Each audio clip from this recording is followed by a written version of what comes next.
to have gone missing. It was kind of unthinkable. Clues to what happened to Flight 447 are frustratingly few.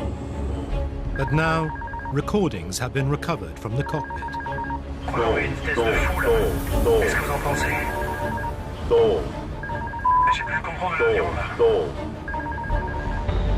These incredible tapes don't only reveal what caused the crash.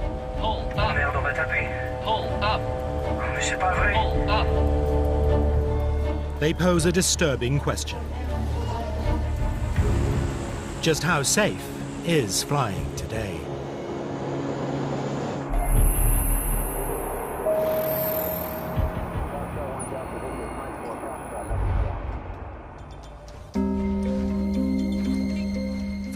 May 2009, Rio de Janeiro, Galeão International Airport, 7 p.m. local time.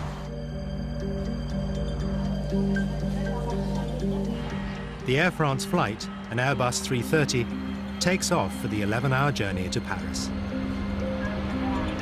Air France is a great airline. The A330 is the latest generation of airplanes. The aircraft is so technologically advanced, aviation experts claim it pretty much flies itself. The pilots will be flying the aircraft manually during the takeoff. As soon as the aircraft's off the ground, the pilots will put the autopilot in.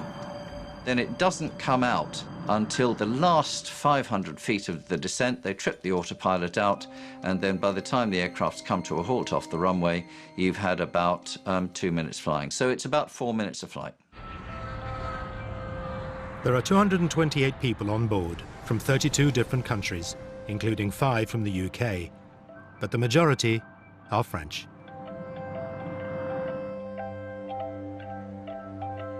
Caroline Soulas and her husband, Air France flight attendant Sebastian, have just enjoyed a 3-day break in Rio.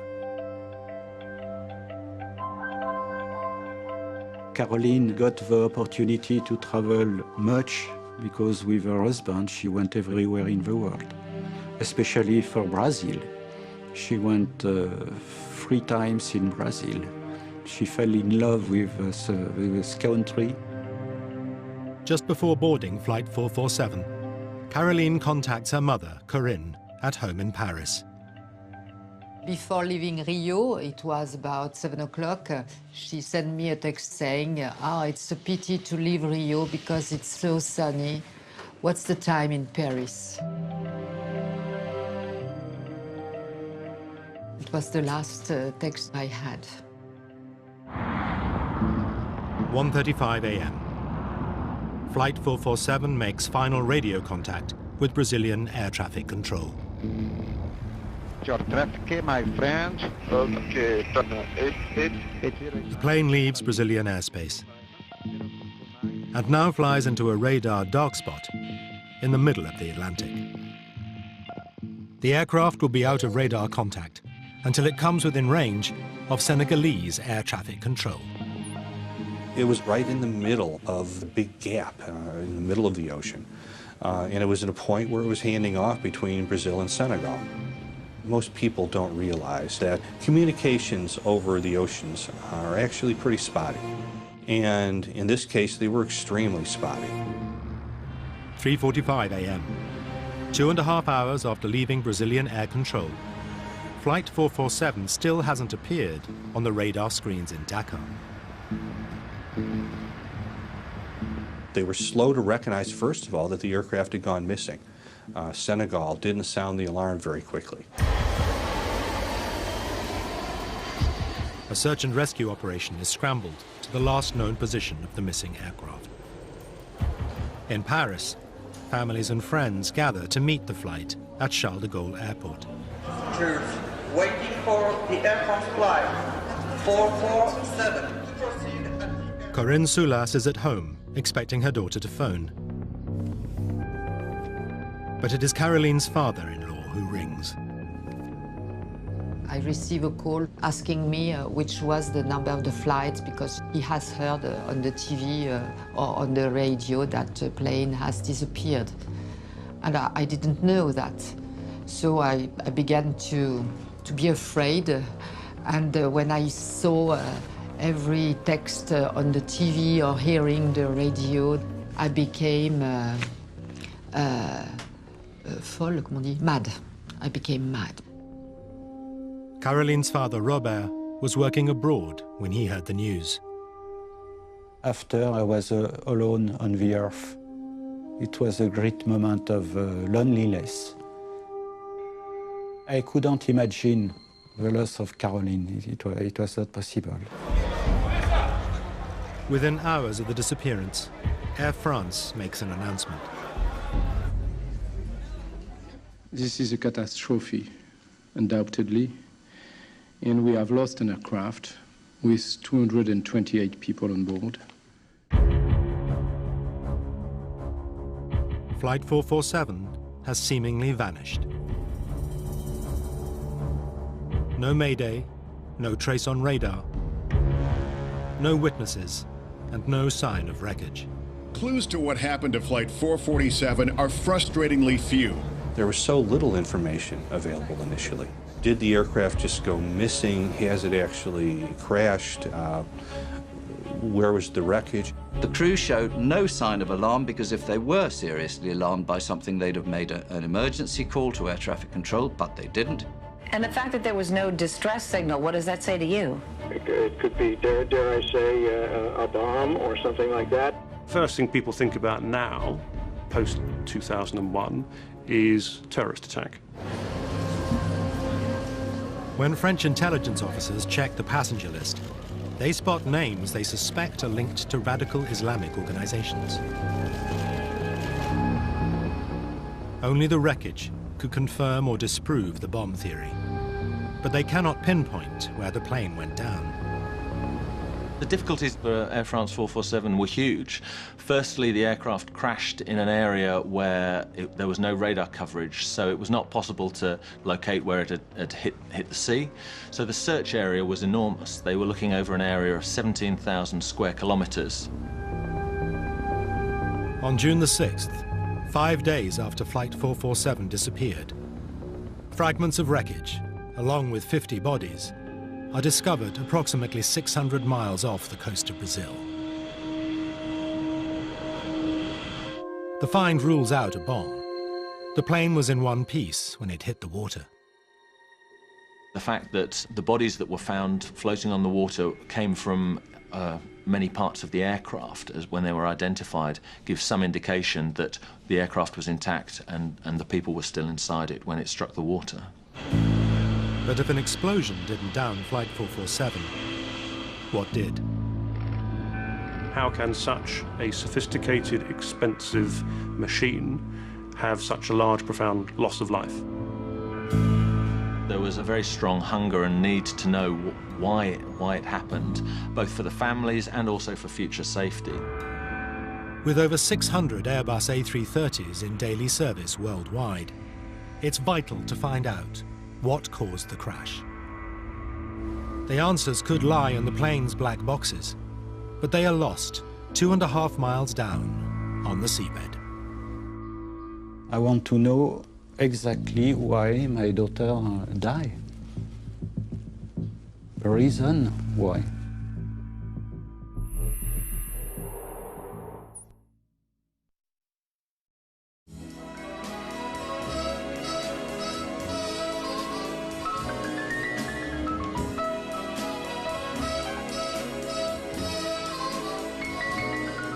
That's life.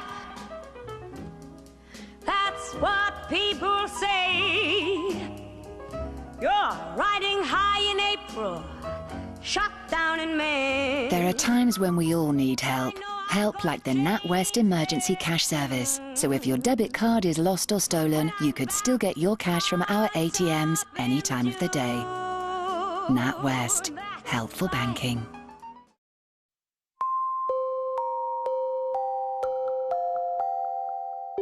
At Lexus, we didn't just create a premium compact car. We created one with supreme luxury, class-leading CO2 emissions, and fuel efficiency designed into every single part. The Lexus CT. We don't stop until we create amazing.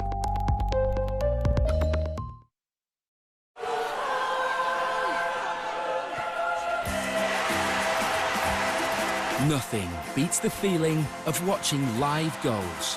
Enjoy them in stunning high definition or wherever you are with Sky Go. Every goal matters.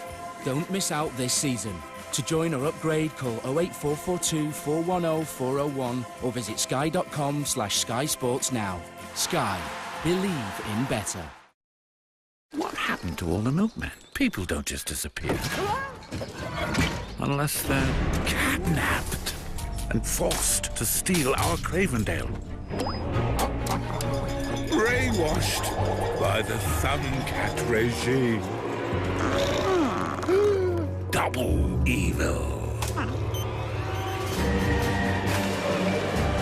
Well, not on our watch, pussies. New Flora? Yeah. What's new about it, Mum? It's 80% less saturated fat than butter. It's better because it's healthier. No, Mum. It's tastier. No, love, it's healthier.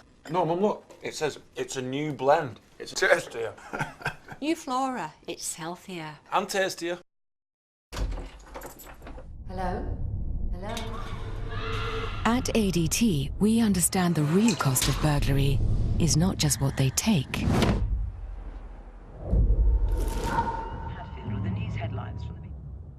It's what they leave behind. Which is why our monitored alarms provide round-the-clock security for round-the-clock peace of mind. ADT, always there. Wow! That's right, wow! Have Poundland got some amazing value? 100% extra free top brand deals for you, you betcha. They know times are tough, and you savvy customers are on the lookout for a bargain. So that's why Poundland give you value you can trust. Inflation-busting style. Wow deals. They're cheaper than other shops. And could you live without it? No, not really. Wow! You go to Poundland? I do. Poundland! It's almost too good to be true. How do they do it? You tell me. Find out if you're really getting a bargain in Dispatches, Secrets of Poundland, tomorrow at 8 on 4.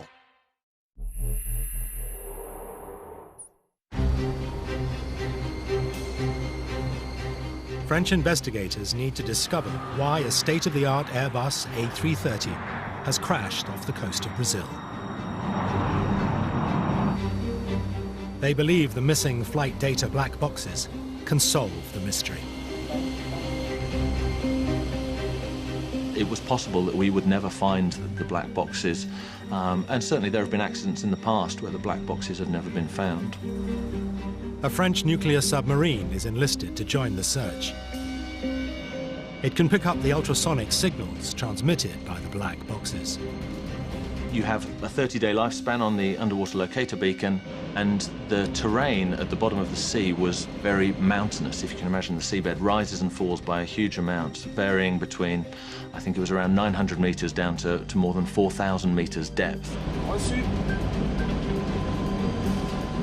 30 days pass with no success. The team now send mini-subs down to scour the seabed. The black boxes were the crucial piece, which is, of course, why incredible amounts of time and treasure were spent by the French government and others. Many assisted trying to find these things, and it was an extraordinary search effort. But after almost 2 years, one of the greatest underwater searches in maritime history, costing over £25 million, draws a blank. Just as it seems the mystery of what downed Flight 447 would never be solved, the French investigators turned to the American team that located the wreck of the Titanic in 1985. Then, on the 2nd of April 2011, the dive team find the shattered fuselage, 13,000 feet down on the seabed. They also find 104 bodies, many still strapped in their seats.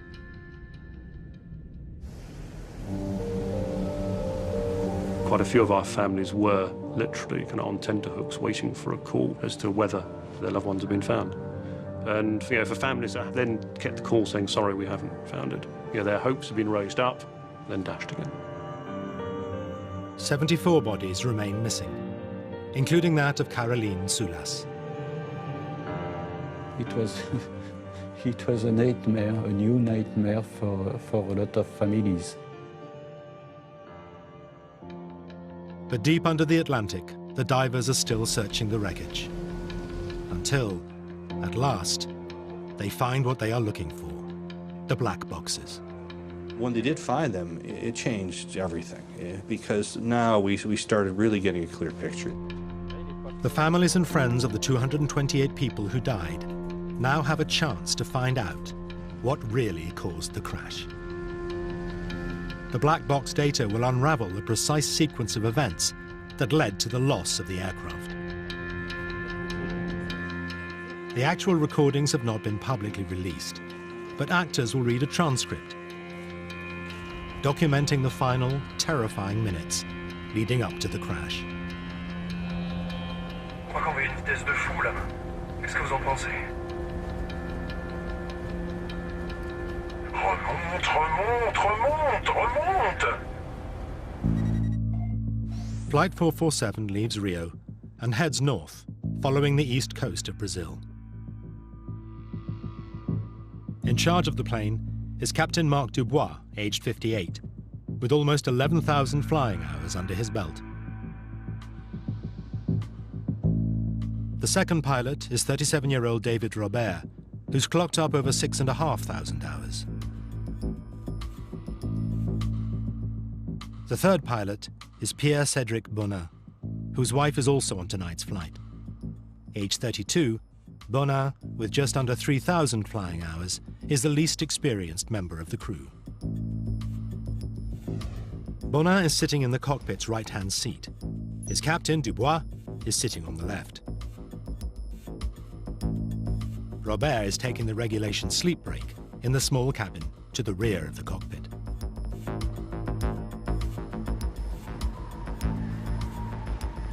Dinner service is over, and the cabin lights have been dimmed. The plane is due to reach Paris in 8 hours' time, and many passengers will now try and grab a few hours' sleep. Things also seem relaxed in the cockpit. Tout va bien? Tout va bien. Tout va bien? Pas de café, de thé? Tout va bien. Ça ira. À tout à l'heure. Merci. They're making radio calls, passing position reports to air traffic control. It's all pretty quiet. In the middle of the Atlantic, in the middle of the night, there's not much to do. Captain Dubois is a veteran of the Rio-Paris route and points out an upcoming landmark to his junior first officer, Bonin. C'est l'équateur. Tu avais compris, je suppose. Non, je m'en doutais. As they approach the equator, they will enter an area called the Intertropical Convergence Zone. For aviators, that area is famous for creating convective weather or thunderstorms. It was generating some really interesting and severe areas of weather the night of the crash of Air France 447. Michael de Villiers has analyzed the weather patterns on the night of the crash. What it shows there is the areas that were forecast on the significant weather chart where there would be thunder activity, quite a few around. Thunderstorms are probably the most dangerous form of weather. It's strong updrafts and downdrafts, can knock the aircraft around, can also cause structural damage if a thunderstorm is severe enough. You get icing, you get the hail, you get lightning, which can also damage an aircraft. Massive cumulonimbus storm clouds can extend upwards to 50,000 feet, too high for commercial planes to fly over. Sometimes you've really got to think about which route you're going to take and which headings you're going to take up to try and avoid them. But Captain Dubois seems unconcerned, and Flight 447 stays on course. On va pas se laisser emmerder par des cumulus quand même. Navigating around storm clouds is it's not demanding. You look at them, if they're in front of you, you turn left or turn right and you fly round them. I mean, this is not difficult stuff. But several other flights crossing the zone that night do decide to divert around the storm. Il neige. 209 nœuds. Il y a un truc droit devant et il y en a un autre derrière. Hein? Oh merde, non. Baisse un peu la lumière intérieure pour voir dehors. Ouais. J'allume les feux pour voir. Ah voilà. Quoi? On dirait qu'on va rentrer dans les zones nuageuses. 1:51 a.m. Now the dimmed cockpit is suddenly lit up. Ah bah manque plus que ça. C'est quoi ça? C'est tout ce qu'il nous fallait, monsieur de Saint-Elme. Veteran pilot Dubois recognizes the bright flashes as St. Elmo's fire, a spectacular electrical phenomenon common in the tropics. There were a number of unusual things that started to happen. There was apparently a blue glow that was St. Elmo's fire, and that projects a very odd and eerie light into the cockpit. The St. Elmo's fire is just a discharge on the windscreen. There's heavily charged ice pellets hit the windscreen and they discharge electricity on it, so you get these patterns going up the window. J'avais pas l'impression qu'il allait y avoir de l'orage. Il va y avoir des turbulences quand j'irai dormir.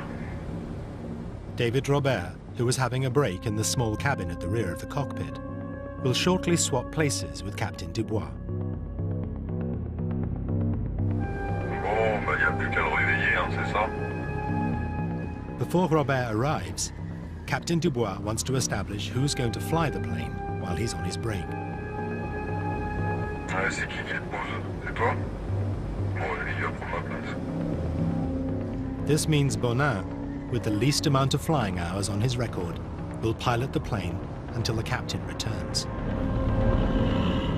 If a captain is going on the break, you would have thought that the priority would have been to have the most experienced person in charge of the aircraft and sitting in the appropriate seat. T'as dormi? Moyen. T'as pas dormi? Il a dit moyen. Bon, allez, je me casse. Bon, ça va. Bon, les petites turbulences qu'on vient d'avoir, t'auras les mêmes après? I did find it interesting that for what I thought we were certainly the most busiest part of the flight in terms of weather avoidance, that the captain decided to take rest for that. I would have thought that would be the bit the captain would want to stay for. The decision he made, in his mind, he was quite happy with it. In hindsight, us looking at it, maybe it wasn't the best decision. Minutes after Captain Dubois leaves the flight deck, the weather deteriorates. On va les appeler à l'arrière pour leur dire. Oui? Oui, Marilyn, c'est Pierre devant. Dis-moi, dans 2 minutes, on devrait passer une zone où ça devrait bouger un peu plus. Il faudra vous méfier. D'accord. On s'assoit alors? Ouais, je pense que ça serait pas mal. Je te rappelle dès qu'on est sorti de là.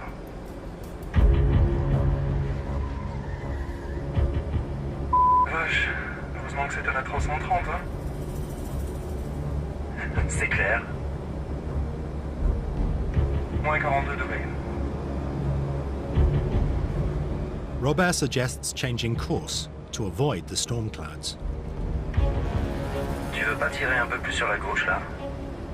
Excuse-moi. J'ai dit, tu veux pas un peu plus tirer sur la gauche?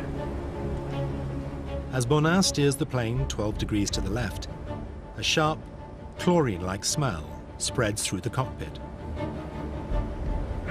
T'as touché la clim? J'ai rien touché du tout. Si c'est pas la clim, c'est quoi cette odeur? C'est l'ozone. Robert, who's flown many trips across the tropics, instantly recognizes the strange smell, but it seems to startle his younger colleague. C'est quoi ça? C'est un rapport avec le FIT? Non, l'ozone, c'est de l'air chargé d'électricité. Non. Ah non, d'accord. There were unusual smells in the cockpit. There were electrical disturbances and electrical phenomena around St Elmo's fire and so on. So there are many things that can contribute to degraded pilot performance. 2:10 a.m. A loud sound is heard in the cockpit. Experts analysing the black box tape believe it's the sound of ice crystals hitting the aircraft. Then, an alarm is triggered. The alarm warns the crew that the autopilot has shut down and handed control back to them. Je les commande. D'accord. Bonin is sitting in the right-hand seat and takes manual control of the plane. His more experienced colleague, Robert, is now effectively co-pilot. What the crew don't realize is that the plummeting temperature has caused ice to block 3 vital sensors, called pitos. The pitot system, which basically detects the speed of the air against the aircraft, ended up becoming blocked. Therefore, that effectively dropped to 0 and they lost all speed indication. The aeroplane, while it's in autopilot, suddenly said, "We know we're getting rubbish information here. We cannot deal with rubbish information, therefore we're going to trip the autopilot out and hand it back to the pilots." This is where they start earning their money. But it's not an emergency. It just means that there is no forward speed information. In theory, when the ice melts, the pitot sensors will work again. The drill is do nothing. Literally, just fly the aircraft, continue to fly it straight and level, leave the power where it is, because it's been working pretty well for you up until this point. If the crews touch nothing, the aircraft will remain fairly stable while they sort themselves out and get the aircraft into a safe flight configuration. In the case of Air France 447, there was almost an immediate reaction by the pilot flying, and that actually made the situation worse. We will absolutely never know why the pilot responded in the way that he did.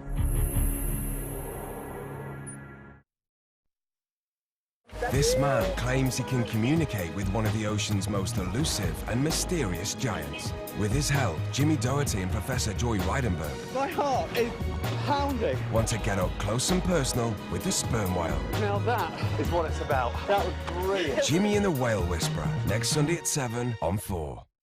Comet customer Curtis has just 10 seconds to tell you our latest lowest prices. A Candy extra large load washer for $239. A Samsung 6GB laptop for $329. A JVC Super Slim 32-inch LED for $249. Comet's lowest price. The bargains keep on coming at the Comet sale. You know, sometimes things just work better with 2 people. Like multi-car insurance. When you insure a second car with Admiral, each car gets its own multi-car discount. Unlike some other policies. With Admiral, both of you could save loads on car insurance. 2 cars, 2 discounts, 1 policy. Admiral Multi-Car. Only at admiral.com. Red or blue, Yakult is fat-free. Yakult Light has fewer calories and still has billions of bacteria. Yakult, a bottle for you every day. I would love to share my 2 Oreos. Yeah? But I can't. Why? Because they're best friends. New Oreo snack packs, ideal for lunchboxes.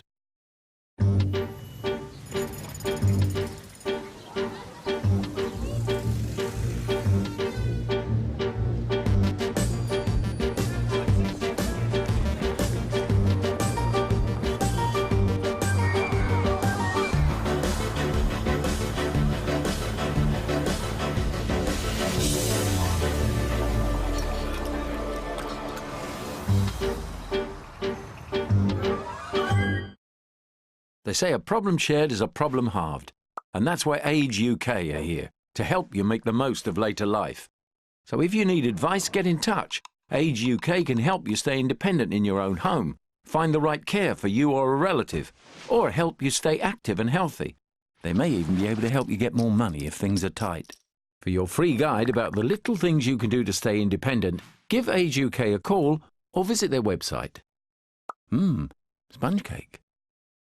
What are we making, Mum? Thought we'd try something new. Sizzling steak. Like an experiment? Sort of.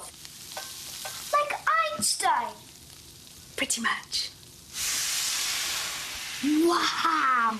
Delicious sizzling steak with caramelised red onion. Just one of the Maggie Fresh Ideas range. Mum's a genius. Yes, she is. Get a fresh idea for dinner from Maggie. Think meals, think Maggie. Comic customer Curtis has just 10 seconds to tell you our latest lowest prices. A Candy extra large folded washer for $239. A Samsung 6GB laptop for $329. A JVC Super Slim 32-inch LED for $249. Comic's lowest price. The bargains keep on coming at the comic sale. Imagine living your life in front of 50 people and they would help you make a big decision. This is why I'm here, because I don't know. Why do you feel like you're not enough? The groundbreaking new series, The Audience, continues Thursday at 9 on 4.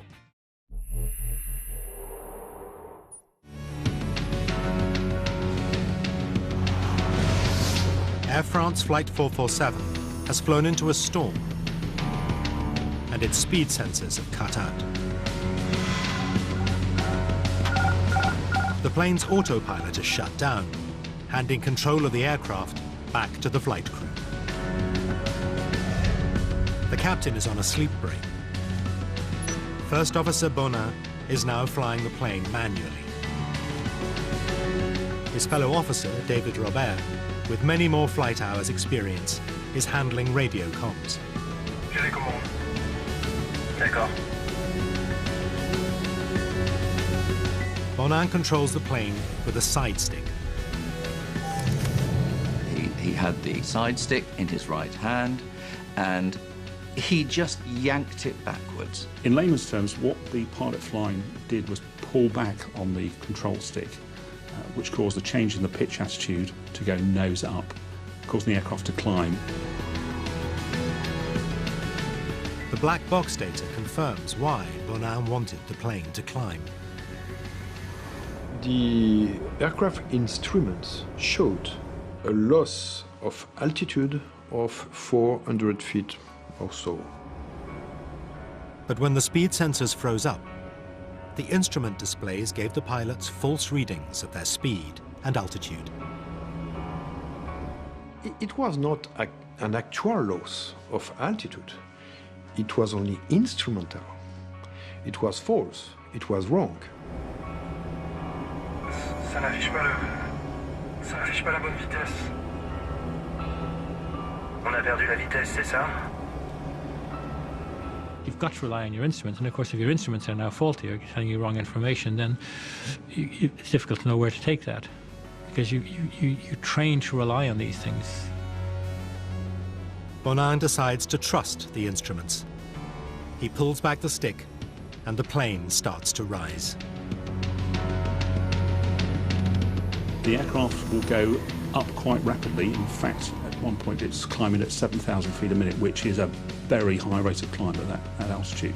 Because he was going uphill into very thin air that the aircraft couldn't be supported by while it was at its weight, the aircraft started slowing down, just like if you leave your foot on the accelerator of a car and it starts to go up a hill, it will slow down unless you give it more gas. So this airplane was slowing down. Now, another alarm rings out. The stall warning. A stall happens when the aircraft is going too slowly for the wings to produce sufficient lift, and therefore the aircraft starts to drop. It starts to fall. It stops flying, starts falling. To prevent the plane falling, Bonin needs to act quickly. When the stall warning occurred, the pilots are expected to take an immediate action of changing the attitude, push forward on the side stick, reduce the angle of attack, and therefore recover from the stall.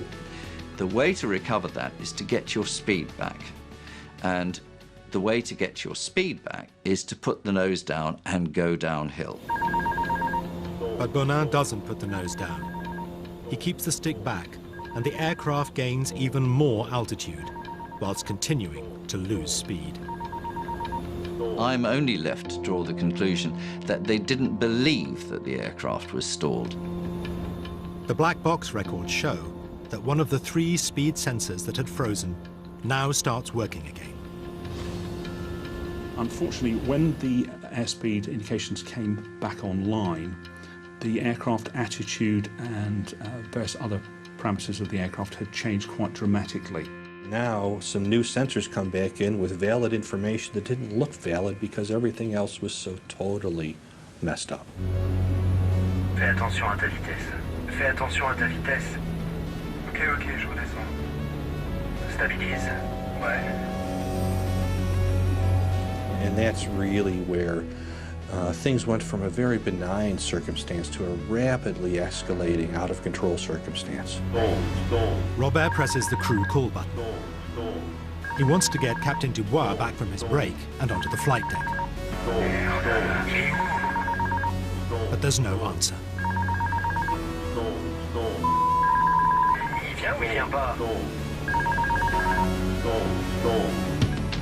Air France 447 is now 7 miles above the sea and still climbing. Whilst you're going up very, very fast, the speed is decaying very, very rapidly.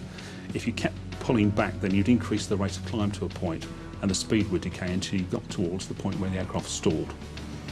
And then everything changes very dramatically. Now, at nearly 38,000 feet, Flight 447 starts to drop.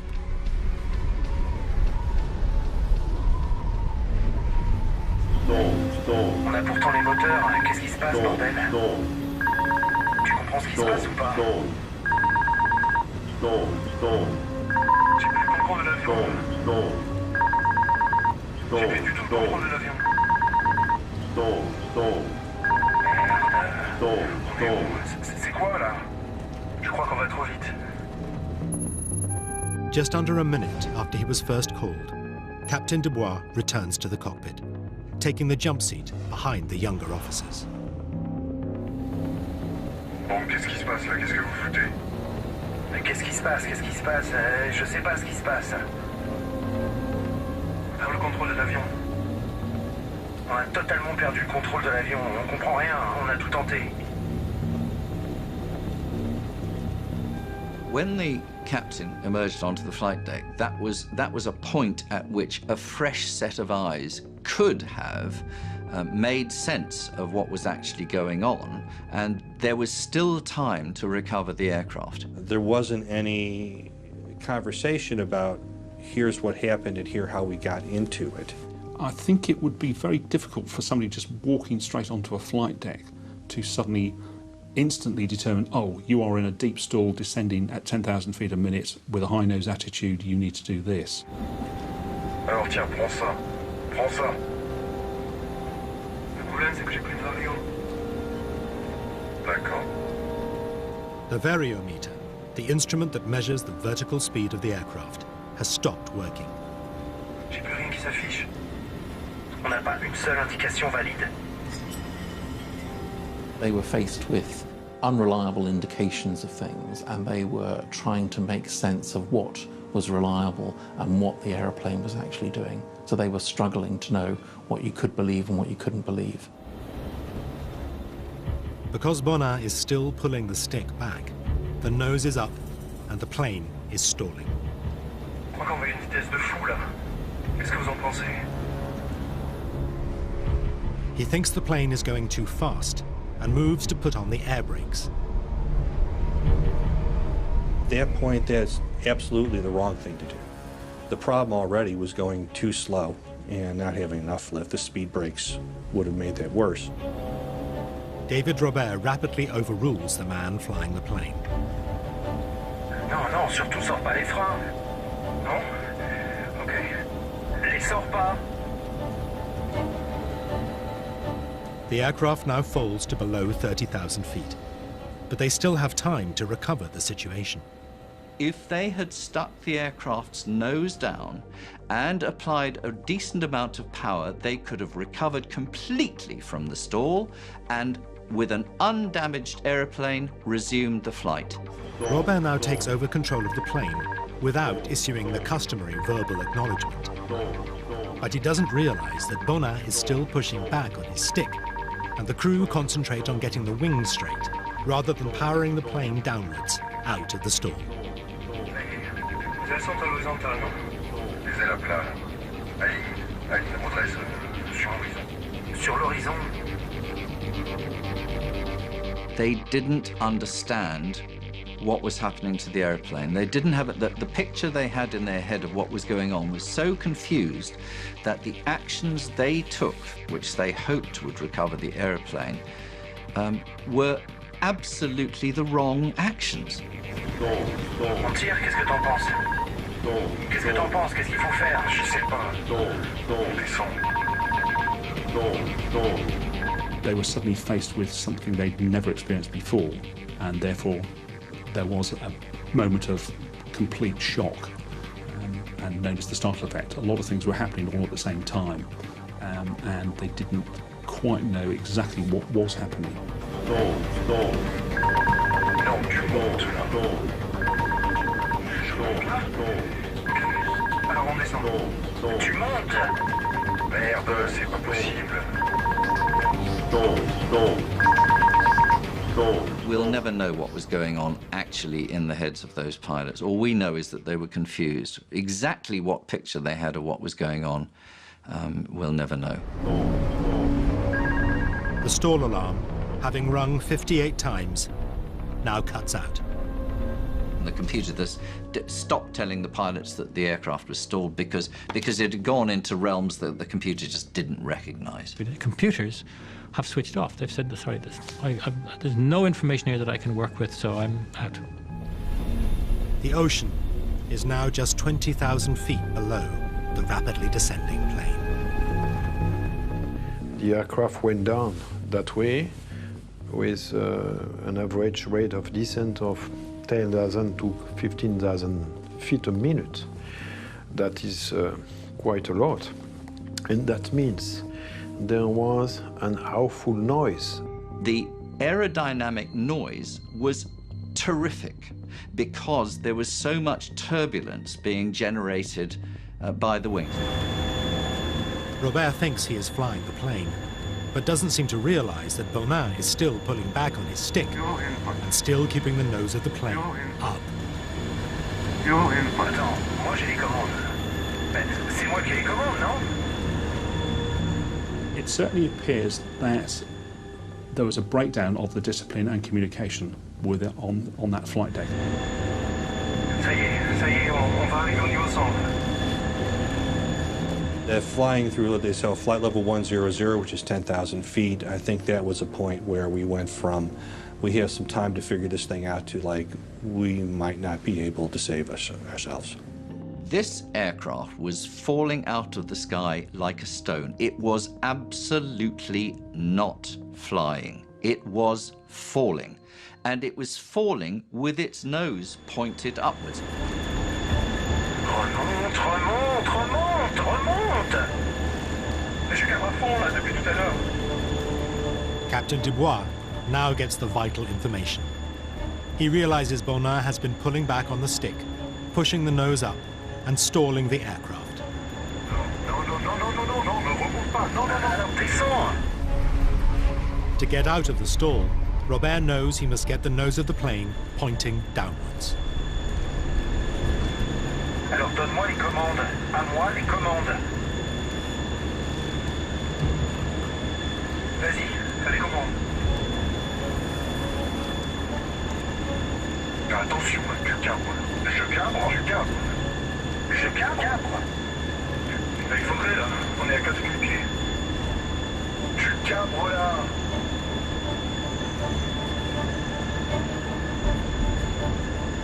The aircraft was mushing down like that, nose in the air, and it was mushing down through the sky like that. As they near 2,000 feet, the aircraft's ground proximity warning system detects the ocean below and a new warning sounds. Pull up. Pull up. Sink rate. Pull up. Pull up. Allez, on tire. On tire, on tire, on tire. Pull up. On va taper. Pull up. Mais c'est pas vrai. Pull up. Ah, qu'est-ce qui se passe? 10 degrés d'assiette. The recording stops at 02 hours, 14 minutes, 28.4 seconds.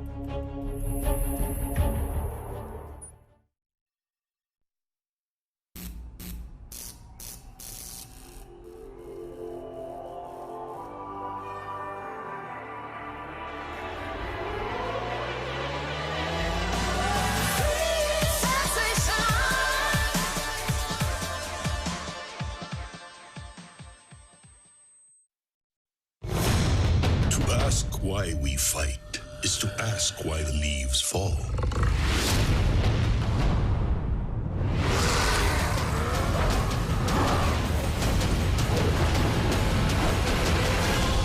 The question isn't why we fight, but what's worth fighting for.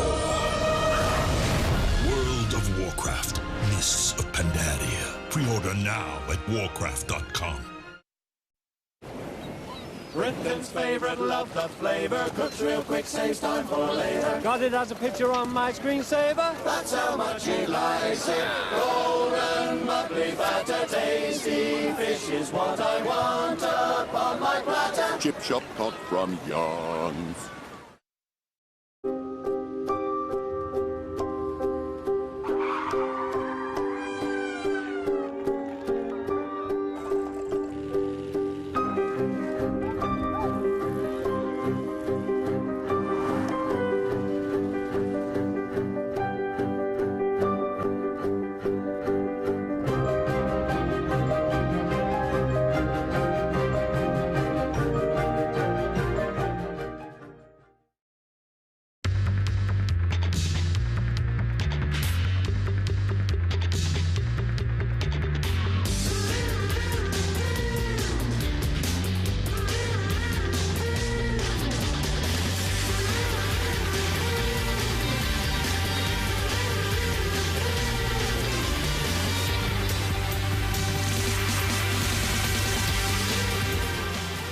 Sours Raspberry.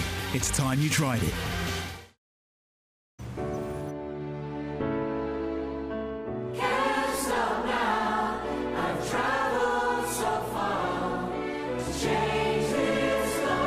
Finding your perfect home is never easy.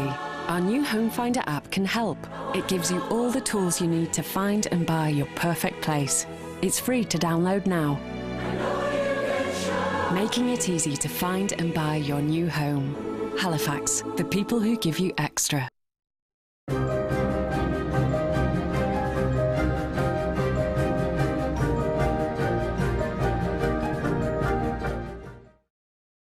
It must be something psychological. It may be something very physical that makes me feel the way I do whenever I'm in touch with you. Just let me get my hands on you, and then I want somebody new. With me it's psychology. Unleash the chaos. New links attract for him and for her. The Big Fat Quiz is back with a very special show all about the 80s. So join me, Jason Manford, Stephen Mangan, Jonathan Ross, Adam Buxton, Mickey Flanagan, Carol Vorderman and some very special surprise guests for a bit of hot quiz action tonight at 9.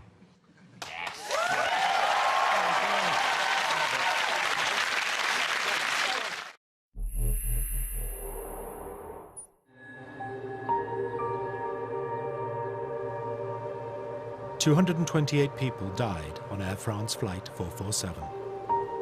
The crash also shattered the lives of families and friends.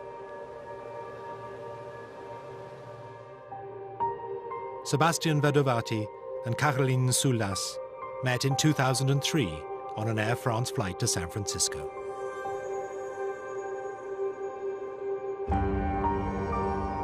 Six years later, they died on Air France 447. I love this picture because we can see their rings, and I've got the same ring. They were in love with each other. Her parents, Robert and Corinne, often visit the memorial dedicated to the passengers and crew located in Père Lachaise Cemetery. Their daughter has no grave. Her body was never found. And the problem is also that they were a couple. Sebastian's body has been retrieved and Caroline no. So it means that they are separated now forever. I hope she didn't feel anything before the impact, before the crash, I hope. I'm not sure of this. One of the questions that I get asked is, did my father, husband, son, brother, sister know anything about what happened? The hardest one for me was talking to the family of a young boy who was coming back from being with his grandmother in Rio. And they only asked me one question: did he suffer?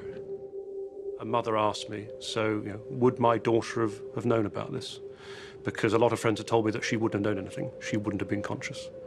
And I felt obliged to tell the truth, which was, I'm afraid, in my view, I think she would certainly have been alive throughout the 3.5-minute descent. She may well have been asleep. I would hope she was asleep, but it would have been a bumpy, uncontrolled descent, and so she may well have known about it. At a press conference in Paris, Air France robustly defended their pilots and acknowledged the dedication of all 12 aircrew who died in the disaster. C'est dans un environnement de pilotage extrêmement dégradé que l'équipage, qui rassemblait à la fois les compétences du commandant de bord et des 2 copilotes, est resté engagé jusqu'au bout et jusqu'aux derniers instants. You have to go back and say, so 3 experienced pilots, qualified pilots, and between them they couldn't figure out what was wrong with their airplane and why it was flying into the ocean. That's a system failure. That's not a pilot failure. A report by the BEA, the French Safety Investigation Agency, found that the disaster was the result of both technical and human factors that started when the AF447 speed sensors, called pitos, malfunctioned and tripped the plane out of autopilot. Thales, the manufacturer of the pitos, state the tubes had to operate under severe environmental constraints that were well outside of both the specified parameters and certification requirements. But this wasn't the first time that this type of pitot tube had failed.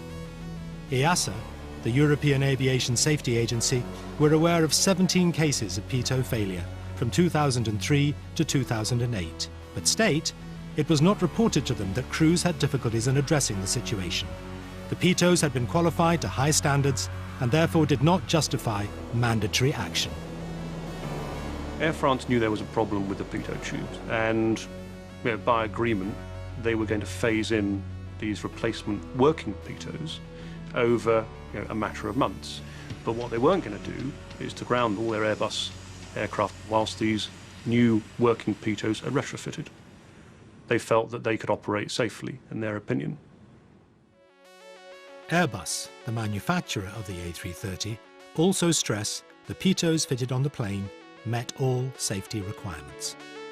All 3 pitot probes satisfied the requirements of the certification, and subsequent to the accident were retested and they still satisfied.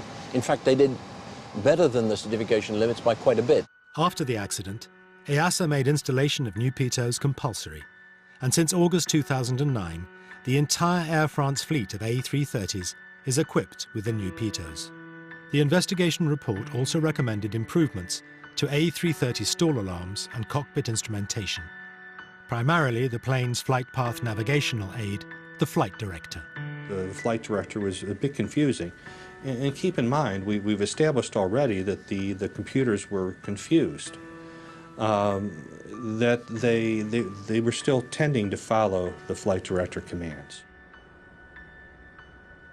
Airbus say the pilots ignored operational procedure and should have turned off the flight director as soon as they lost their speed readings. but they will vigorously examine all recommendations made by the BEA. But does advanced technology always make flying safer?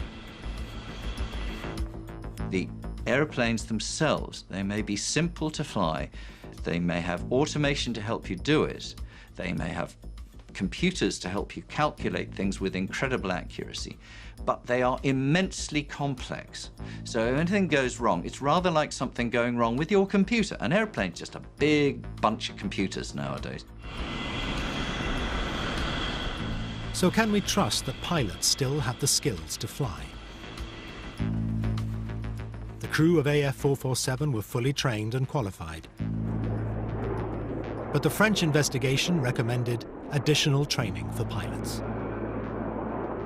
To some extent, this accident was predictable. We've known for a long time that there are areas where pilots need better training, and it's not just on Airbus type of aircraft, it's on all the modern jet fleet of aircraft.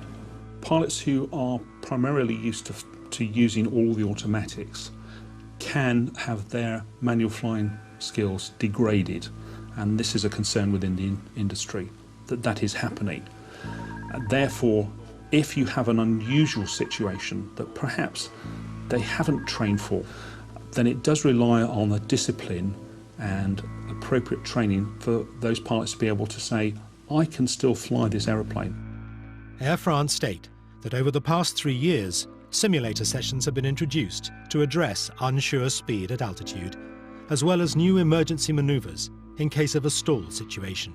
EASA say they are reviewing all safety recommendations made by the report, and if necessary, will then take measures to improve aircraft equipment and decide on additional training requirements. This aircraft crashed because they didn't know what was going on. They should have known what was going on. Do I blame them? No, I blame the system, the training. The training. It's not Air France either, because Air France trains its pilots like other airlines train their pilots. It's the fact that the training that the law requires the airlines to do is all wrong. It does not address the needs of pilots flying modern, highly automated airplanes, and that is why Air France 447 happened. Next Sunday at 8, Kevin MacLeod's Man-Made Home. More details coming up. Tomorrow, 24/7 with the SOS teams of Blackpool. 999, what's your emergency? And there are plenty of them at 9. But coming up, Micky Flanagan and Jonathan Ross. Do they remember the 80s? It's a big fat quiz special on the way.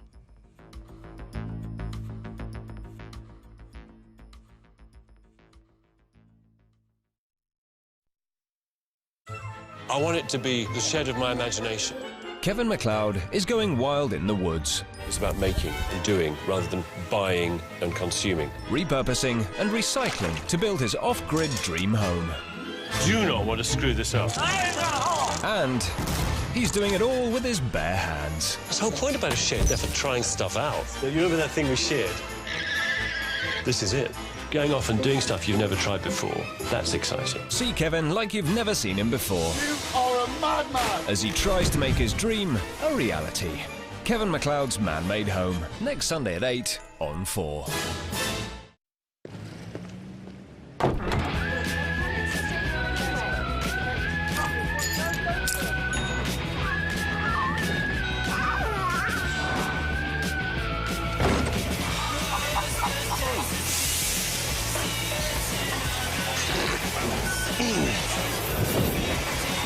Keep that, hold it. And down.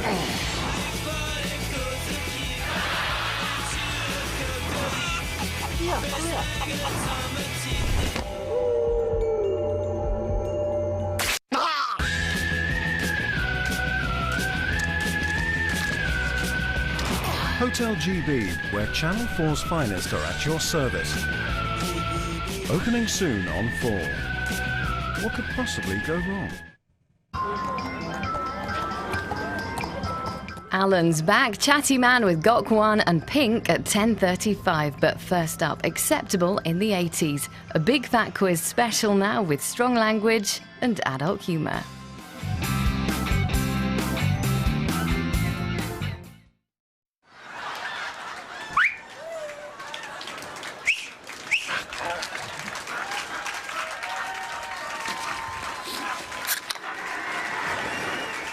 Foster's sponsors original comedy on 4.